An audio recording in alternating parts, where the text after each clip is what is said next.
வணக்கம், இது உங்கள் கேவிபி டாக்கீஸ். உலகத்திலேயே ரொம்ப கஷ்டமான விஷயம் என்ன அப்படின்னா மற்றவங்களை சிரிக்க வைக்கிறது தான். ஒருத்தரை ஈஸியாக அழ வச்சிடலாம், ஒருத்தரை ஈஸியாக கஷ்டப்படுத்திடலாம், ஆனால் ஒருத்தரை அவ்வளோ ஈஸியாக சிரிக்க வைக்கவே முடியாது. அப்படி நம்மளை சிரிக்க வைக்கிற காமெடி ஆக்டர்ஸ்க்கெல்லாம் ஒரு பெரிய சல்யூட்.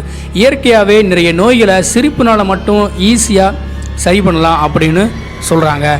அது மட்டும் இல்லை, உலகத்திலேயே மிகப்பெரிய ஆக்டரான நம்ம உலகநாயகன் கமல் சார் ஒரே ஒரு ஆக்டருக்கு மட்டும் ஒரு அவார்டு கொடுத்துருக்காரு. என்ன அப்படின்னா, உலகத்தில் உள்ள எல்லாருமே ஏதாச்சும் ஒரு டைலாக் பேசி சிரிக்க வச்சிடலாம், ஆனால் ஒரே ஒரு டைலாக் கூட பேசாமல் எந்த வித வார்த்தையுமே யூஸ் பண்ணாமல் அவங்கள சிரிக்க வைக்கிறது அப்படிங்கிறது ஒரு முடியாத காரியம். ஆனால் ஒரே ஒரு ஆக்டர்னால் மட்டும்தான் அதை செய்ய முடியும்னு ஒரு மிகப்பெரிய அவார்டு கொடுத்துருக்காரு.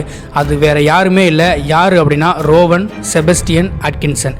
யாரோட இந்த ரோவன் அட்கின்சன் அப்படின்னு பார்த்தீங்க அப்படின்னா, மிஸ்டர் பீன் அப்படின்னு ஒரு வார்த்தையை சொன்னால் போதும், உங்கள் எல்லாருக்குமே நல்லா தெரியும். ஸோ மிஸ்டர் பீன் ஒரு மிகப்பெரிய பணக்கார குடும்பத்தில் தான் பிறக்கிறாரு.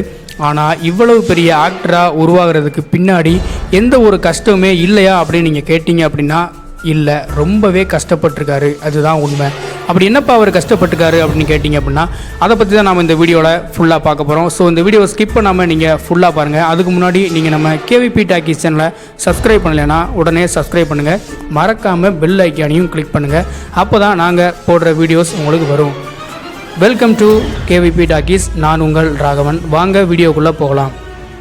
நம்ம கதை எப்போ ஆரம்பிக்குது அப்படின்னு பார்த்தோம் அப்படின்னா, 6 ஜனவரி 1955 டர்ரம் இங்கிலாந்தில் எரிக் ஆட்கின்சன் மற்றும் எல்லா மேரி அப்படிங்கிறவங்களுக்கும் ஒரு அழகான ஆண் குழந்தை பிறகுது. அவங்களுக்கு பேர் தான் ரோவன் ஆட்கின்சன் அப்படின்னு வைக்கிறாங்க. இவர் எந்த மாதிரி ஒரு குடும்பத்தில் பிறக்கிறாரு அப்படின்னு பார்த்தீங்கன்னா, ரொம்ப பணக்கார வீட்டில் தான் இவர் பிறக்கிறாரு. இவங்க அப்பா மிகப்பெரிய ஃபார்மராக இருந்திருக்காரு. ஃபார்மர்னால் நம்ம ஊரில் இருக்கிற விவசாயிங்க மாதிரி கஷ்டப்படுறவங்களாம் இல்லைங்க. வெளிநாட்டில எல்லாம் ஃபார்மர்ஸ் தான், அதாவது விவசாயம் பண்ணுறவங்க தான் உண்மையாகவே பணக்காரங்களாக இருப்பாங்க.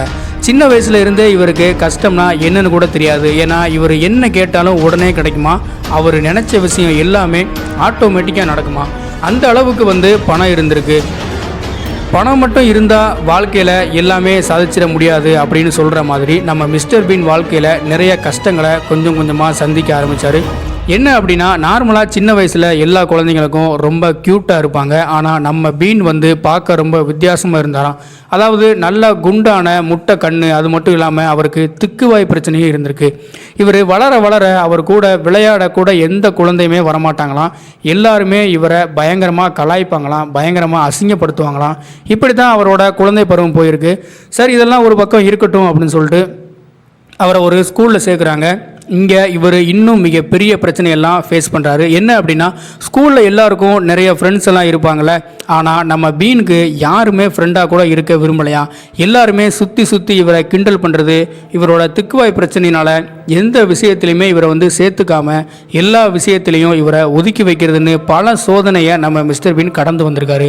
ஆனால் நான் படித்து ஒரு பெரிய ஆளாக வரணும்னு இவரோட முழு கவனமும் படிப்பு மேலே செலுத்துகிறாரு. நீ வேலைக்கே ஆக மாட்டேன் அப்படின்னு சொல்லி ஒவ்வொரு ப்ரொடக்ஷன் கம்பெனிலையும் அவர் ரிஜெக்ட் பண்ணுறாங்க.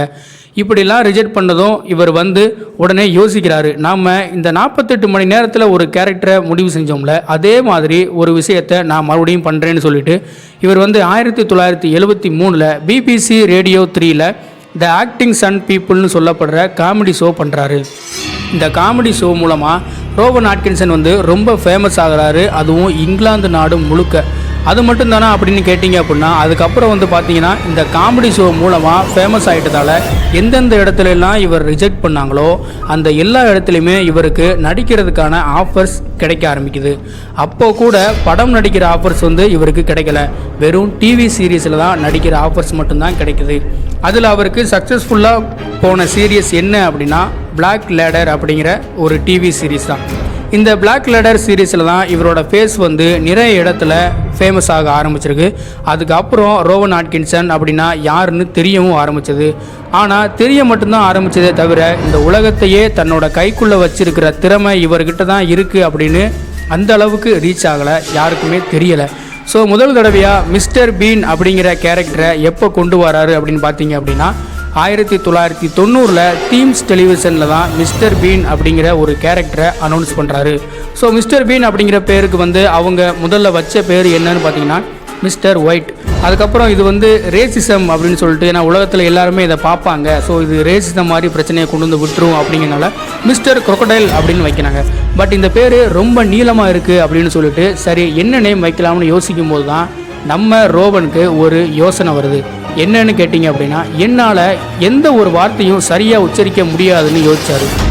ஏபிசிடியில் எத்தனை எழுத்துக்கள் இருந்தாலும் இவரால் பி அப்படிங்கிற எழுத்தை மட்டும் இவரால் உச்சரிக்கவே முடியாது. ஸோ வெஜிடபிளோட நேமில் தான் வைக்கணும்னு பிங்கிற வார்த்தையை முடிவு பண்ணுறாரு. பியில் என்னென்ன வெஜிடபிள் இருக்குதுன்னு யோசிக்கும் போது தான் பீன் அப்படின்னு தோணுச்சு. அப்போ தான் அந்த கேரக்டருக்கு மிஸ்டர் பீன் அப்படின்னு பேர் வைக்கிறாரு. ஸோ ஒவ்வொரு வாட்டியும் நீங்கள் அந்த மிஸ்டர் பீன் எபிசோடில் அந்த பீன் அப்படிங்கிற வார்த்தையை சொல்லும்போது அவர் எந்த அளவுக்கு கஷ்டப்பட்டிருப்பார் அப்படின்னு நீங்களே பார்த்துருப்பீங்க. ஏன்னா இவருக்குள்ள இன்செக்யூரிட்டி, என்னால் இந்த பி அப்படிங்கிற வார்த்தையை வந்து உச்சரிக்கவே முடியாது, எத்தனை தடவை சொன்னாலும் தப்பாக தான் சொல்லுவேன் அப்படிங்கிற ஒரு இன்செக்யூரிட்டியை உடைக்கிறதுக்காகவே இவர் மிஸ்டர் பீன் அப்படின்னு வைக்கிறாரு. 1990 இருந்து 95 வரைக்கும் மிஸ்டர் பீன் அப்படிங்கிற இந்த டிவி சீரிஸ் வந்து பயங்கர ஃபேமஸ் ஆகிடுச்சு. அதாவது உலகத்திலேயே இது வரைக்கும் எத்தனை எபிசோடு எடுத்திருக்காங்க அப்படின்னு பார்த்தீங்கன்னா வெறும் 15 எபிசோடு தான் எடுத்திருக்காங்க. என்னடா இது வெறும் 15 எபிசோடு தான் எடுத்தாங்களான்னு கேட்டிங்கன்னா ஆமாம், 15 எபிசோடு தான். நம்ம வந்து மிஸ்டர் பீன் ஒரு எபிசோடை திரும்ப திரும்ப லட்சம் தடவை பார்த்தாலும் சலிக்கவே சலிக்காது. நான் சொல்கிற விஷயம் 90s கிட்ஸுக்கு கிளியராக புரிஞ்சிருக்கும். ஸோ இந்த 15 எபிசோடு மூலமாக உலகத்துக்கு எல்லா மூலையில் இருக்கிறவங்களுக்கும் ரோவன் ஆட்கின்சன் அப்படின்னா யாருன்னு தெரியலைன்னாலும் மிஸ்டர் பீன் அப்படின்னு சொன்னால் கண்டிப்பாக எல்லாருக்குமே தெரியும். அந்த அளவுக்கு இவர் மிகப்பெரிய ஃபேமஸ் ஆகிட்டார். வெறும் டிவி சீரீஸ் மட்டும்தானா அப்படின்னு கேட்டிங்க அப்படின்னா அங்கே தான் இவருக்கு நிறைய பட வாய்ப்புகள் வர ஆரம்பிச்சிருக்கு. 1997 வந்து மிஸ்டர் பீன் அப்படிங்கிற ஒரு படம் ரிலீஸ் ஆகுது. ரிலீஸ் ஆன உடனே மிகப்பெரிய super duper black Bastar hit ஆகுது. அதுக்கப்புறம் 2007 மிஸ்டர் பீன் ஹாலிடேஸ்னு ஒரு படம் ரிலீஸ் ஆகுது. அதுவும் வந்து மிகப்பெரிய ஹிட். வெறும் 2 படம் மட்டும்தானா அப்படின்னு கேட்டிங்க அப்படின்னா இல்லை, அதை தவிர இவர் நிறைய படங்களில் நடிச்சிருக்காரு. அதில் குறிப்பாக 2007 வந்த ஜானி இங்கிலீஷ் அப்படின்னு சொல்லப்படுற ஒரு படம், அதுக்கப்புறம் 2011 ஜானி இங்கிலீஷ் ரீபார்ன் அப்படின்னு சொல்லப்படுற ஒரு படம், 2018 ஜானி இங்கிலீஷ் ரைட் செகண்ட் அப்படின்னு சொல்லப்படுற படங்கள் எல்லாமே பெரிய அளவில் ஹிட் கொடுத்துருக்கு. ஸோ இப்படி போயிட்டு இருக்க ரோவன் ஆட்கின்சன் வாழ்க்கையில் 2012 அப்போது ஃபைனலாக அவர் ஒரு விஷயம் சொல்கிறாரு தன்னுடைய ரசிகர்களுக்கு. என்ன அப்படின்னா, எனக்கு வயசாயிருச்சு, இப்போயும் நான் வந்து மிஸ்டர் பீன் அப்படிங்கிற சைல்டிஷ் கேரக்டரில் என்னால் நடிக்க முடியாது, இந்த வயசுக்கு தகுந்த மரியாதையை நான் வந்து கொடுக்க விரும்புகிறேன் அப்படின்னு சொல்லிட்டு ஒரு அனௌன்ஸ்மெண்ட் வந்து கொடுக்குறாரு. அது வந்து மிஸ்டர் பீனுடைய ரசிகர்கள் மத்தியில் வந்து மிகப்பெரிய அதிர்ச்சியை ஏற்படுத்தியிருக்கு. ஸோ நம்ம இந்த மிஸ்டர் பீன் லைஃப்பில் இருந்து என்ன கற்றுக்குறோம் அப்படின்னா, உலகத்திலேயே எந்த ஒரு விஷயத்துக்காக நீ ரொம்ப உன்னைய வந்து ரொம்ப அசிங்கப்படுத்துகிறாங்களோ, எந்த ஒரு விஷயத்தில் நீ ரொம்ப இன்செக்யூர்டாக ஃபீல் பண்ணுறீங்களோ, அந்த இன்செக்யூரிட்டியை நீங்கள் உங்களோட ஸ்ட்ரென்த்தாக மாற்றுங்க. அந்த விஷயத்துக்காக நீங்கள் மிக பெரிய அளவில் பேர் வாங்கி காட்டுங்க அப்படிங்கிறது தான் நாம் அவரோட லைஃப்பில் இருந்து கற்றுக்குறோம். இந்த வீடியோ பற்றின உங்களோட கருத்துக்களை கீழே கமெண்ட் பாக்ஸில் கமெண்ட் பண்ணுங்கள்.